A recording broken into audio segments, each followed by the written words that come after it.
Welcome back to Social Science class.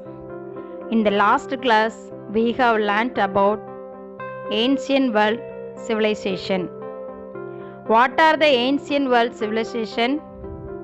First one Mesopotamian, second one Indus civilization, third one Egyptian civilization, fourth one Chinese civilization, isn't it? I have already told ancient civilization that flourished in the river valley, isn't it? Mesopotamian developed on the bank of river Tigris Euphrates. Indus civilization developed on the bank of river Indus. The Egyptian civilization developed on the bank of river Nile. And the Chinese civilization developed on the banks of river Yangtze and river Huanghe. Now we are going to learn about features of the Harappan cities. The cities Harappan civilization also had many urban features. What's the meaning of urban? Urban means city or town.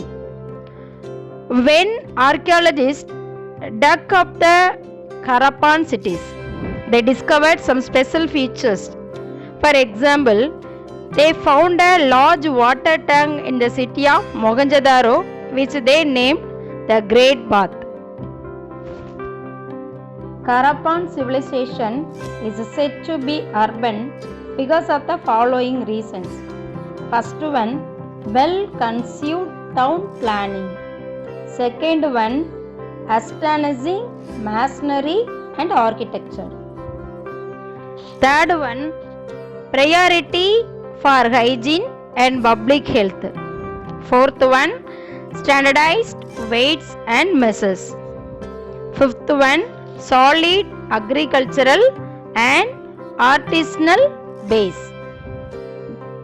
Now we are going to see about unique features of Harappan civilization.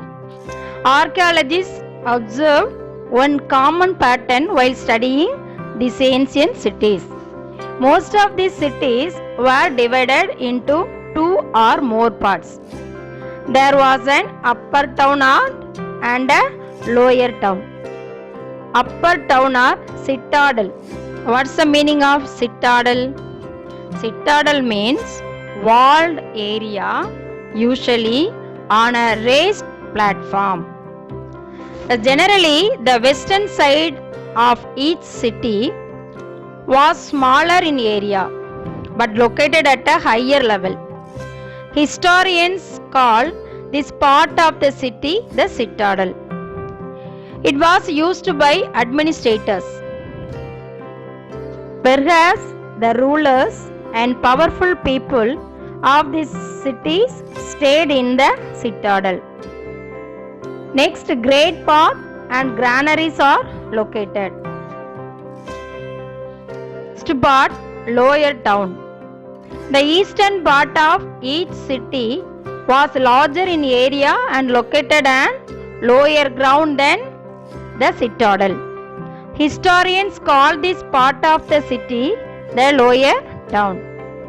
Perhaps common people like craftsmen, small traders of the Harappa civilization lived in the lower town. Next we are going to see about streets and houses. The houses in Harappan cities were constructed along the streets and were made of baked bricks. The streets are observed to have a grid pattern. They were straight, running from north to south and east to west, and intersected each other at right angles. The roads were wide with rounded corners. Houses were built on both sides of the street. Houses were built on both sides of the street. The houses were either one or two stories.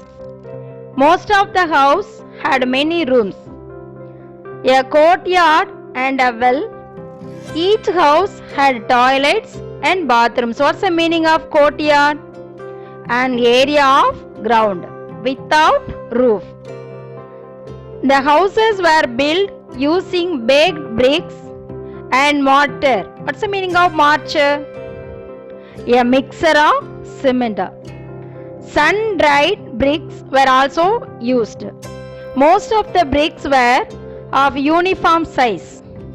Roofs were flat.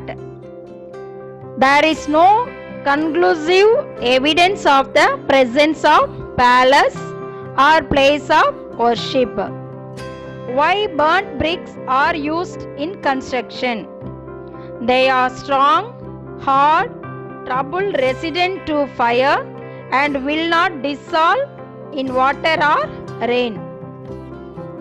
What is the meaning of Bronze Age?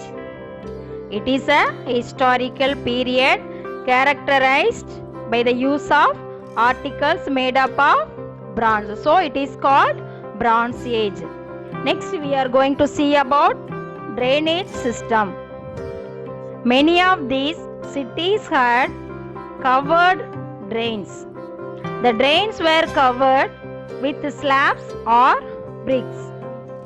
Each drain had a gentle slope so that water could flow. Holes were provided at regular intervals to clear the drains. House drains passed below many lanes before finally emptying into the main drains.